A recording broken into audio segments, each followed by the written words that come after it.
Bom, agora vocês vão assistir um vídeo que conta um pouco da minha história, rapidinho. Se já virar para poder apagar um pouquinho a luz? Não? Não, então tudo bem, pode pôr, obrigada.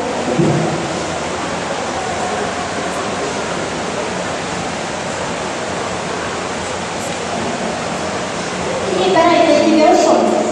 Física rara e grave, mas feita com ossos de vidro e ossos de cristal.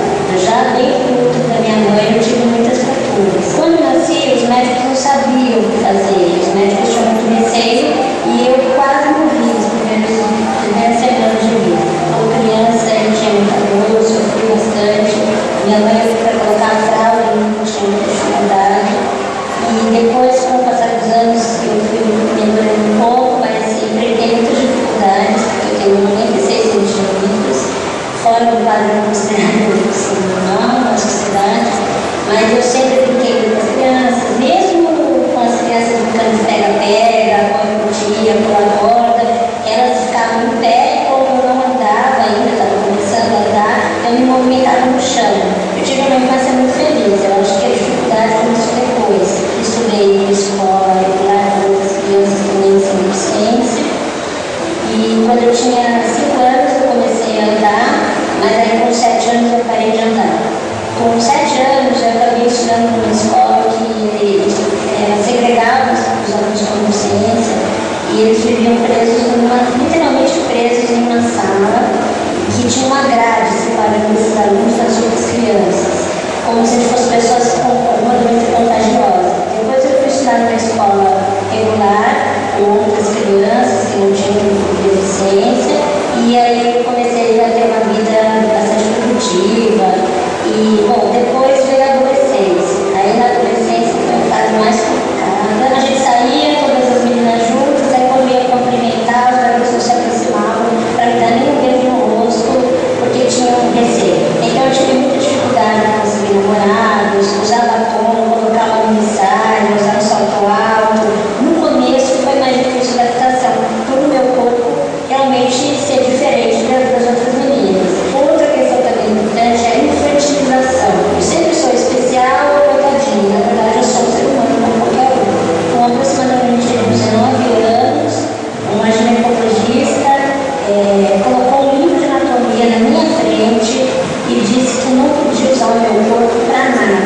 Depois eu entrei na faculdade, que foi uma conquista muito grande. Tinha que enfrentar escadas e eu carregava mochila, andava de muleta com dificuldade. Hoje eu sou formada em jornalismo, quero ser escritora, quero continuar nessa área. Eu já vivi situações como profissional em que eu marcava uma entrevista e não falava que eu tinha uma deficiência física. Aí quando eu chegava no local para fazer uma cobertura de um evento, por exemplo, as pessoas falavam, mas você é a jornalista? Eu falava, por quê? Por que não pode ser uma jornalista com uma deficiência, ainda mais uma jornalista pequena? Eu recebi 2 prêmios, um em Lima e outro na Colômbia, pelo meu trabalho como jornalista. Eu encontrei uma pessoa que é a minha alma gêmea, que é o Marcos dos Santos, com quem eu vou casar, e hoje eu sou muito feliz no mundo. Eu fiz fotos sensuais para um ensaio fotográfico para mostrar a sensualidade e a sexualidade das pessoas com deficiência. O que eu mais gosto é escrever. Então eu queria falar um poema que eu fiz, que é Uma estrela no livro, a princípio inatingível, ofuscado pelo vidro, oprimido, impedido, enviado por sentido, fundo profundo dentro de si.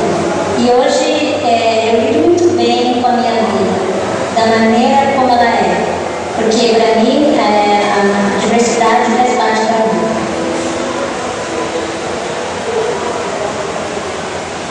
Bom, pode passar o próximo?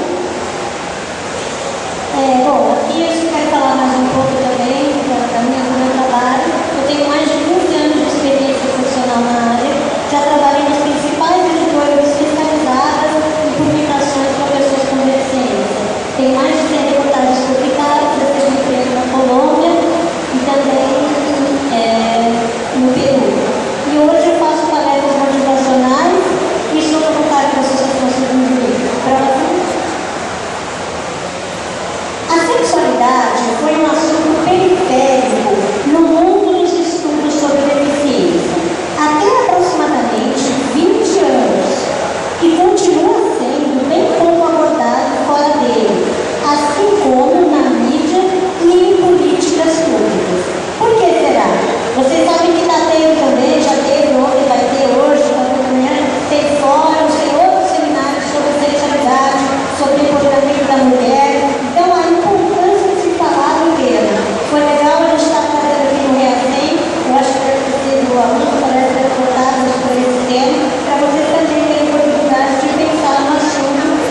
bem arrumada, vestida, uma mulher numa cadeira de rodas, uma adulta, está jantando, né, com seu companheiro, e aí o garçom vem e fala, vai passar, né, como se fosse um bebezinho.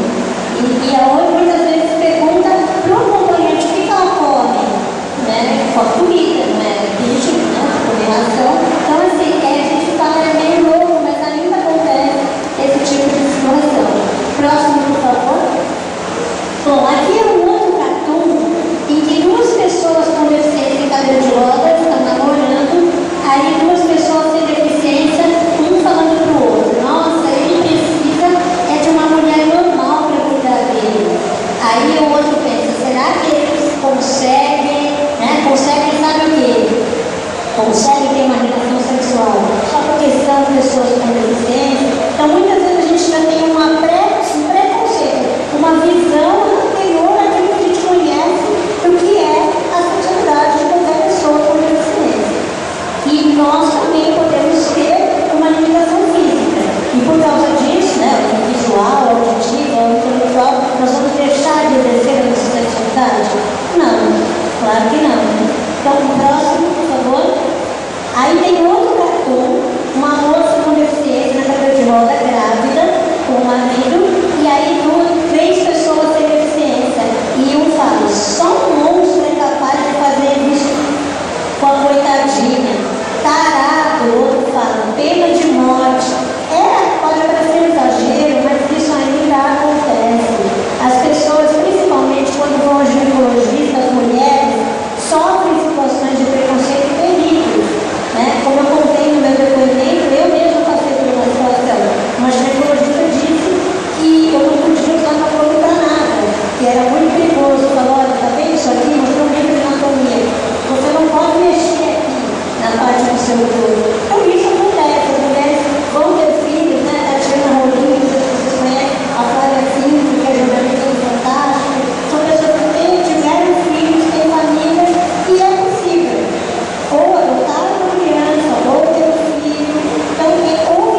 sexólogo.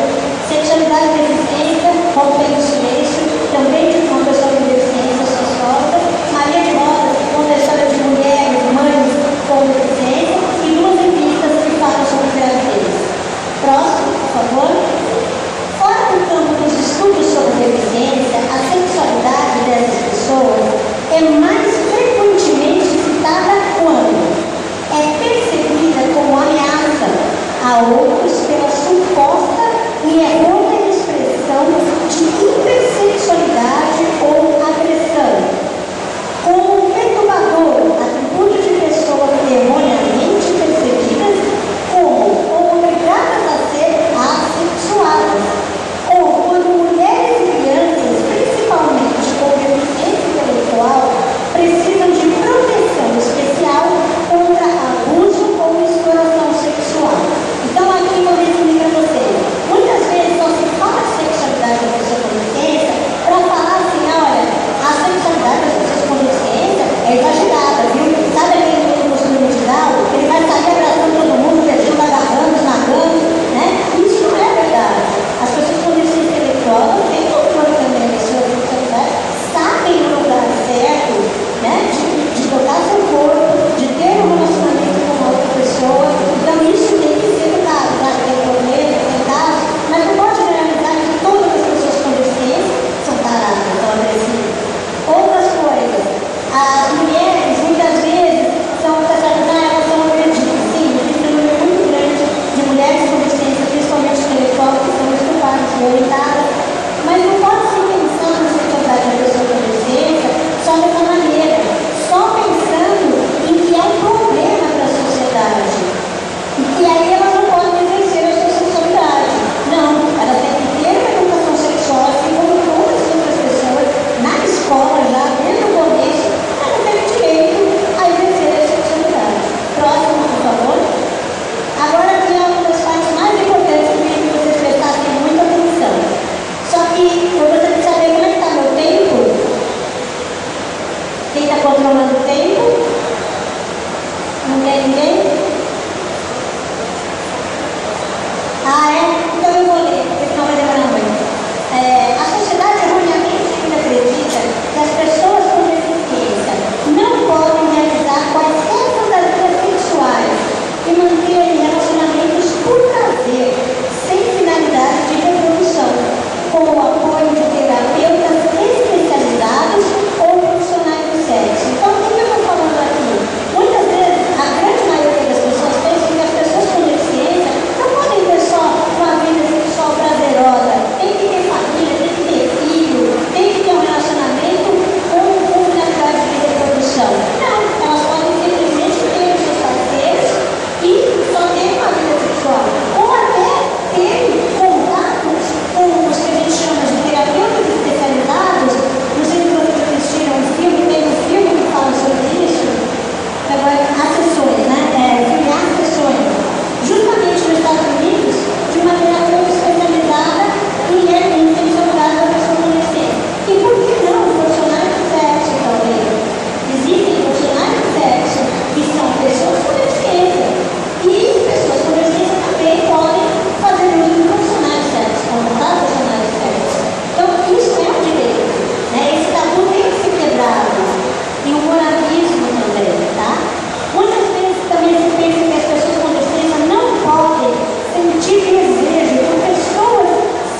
uma foto minha desse projeto.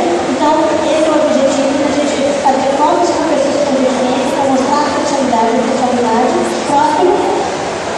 Aqui eu vou falar rapidamente do projeto, que é para mostrar a sexualidade das pessoas com deficiência. Então, é um projeto de fotografias que vai virar também publicações e vai virar entrevistas e pesquisas, palestras, seminários. Tá? Quem quiser maiores informações tem esse blog, o Fantasias Caleidoscópicos, mas o meu nome também encontra informações. Próximo. A gente começou em 2004 e a Vera Albuquerque, que é a fotógrafa, me convidou para umas fotos e aí surgiu a ideia de chamar outras pessoas com deficiência, qualquer deficiência e idade, também etnia, para estar mostrando a sua sexualidade. Que pena que eu só tenho 5 minutos. Bom, próximo. O mais importante é questionar o padrão da beleza, né? Instituído pelos meios de comunicação pela moral dominante, exaltando a possibilidade de uma democratização do prazer, uma igualdade de direitos sexuais e uma disposição das mentes e dos corações contra os juízos prévios e os preconceitos. Então, isso é o nosso maior objetivo, é dar voz às pessoas com deficiência para mostrar a sua sexualidade, através do registro fotográfico e da história das pessoas, eu como jornalista registrando. Próximo, eu vou, aqui, os prêmios que a gente recebeu, né, para o Peru e Lima, que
gestos, são palavras, com a suposição de qualquer semelhança no fundo. Fernando Pessoa. Essa mensagem que eu queria deixar para você, próximo, só a educação por cidadania e através da educação que os preconceitos e discriminações são quebrados. Próximo. Muito obrigada. E os cartões do Ricardo, que é o meu parceiro no trabalho. Próximo. Acabou, né? Obrigada, gente.